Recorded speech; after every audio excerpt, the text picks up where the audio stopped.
તારીખ 12 ઓગસ્ટ 2026 અમાસથી દશામાનું વ્રત ચાલુ થઈ રહ્યું છે. આ વ્રત 10 દિવસનું હોય છે. આ વ્રત સૌથી વધારે ગામડાઓમાં થઈ રહ્યું છે.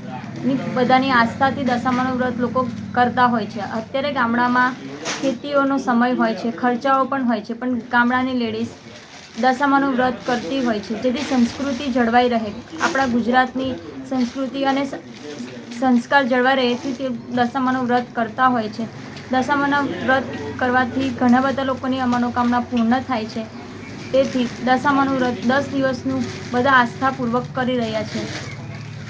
આ જે દશામાનું વ્રત છે એમાં બહેનો કઈ રીતે કરતા હોય છે અને કેવી રીતે કરતા હોય છે? બહેનો 10 દિવસ દશામાની મૂર્તિ બેસાડીને 10 દિવસ ઉપવાસ કરીને આ વ્રત કરતા હોય છે.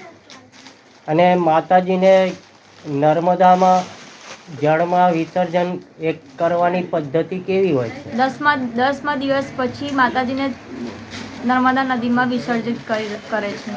આપણું નામ? પ્રજાપતિ કૃષ્ણા.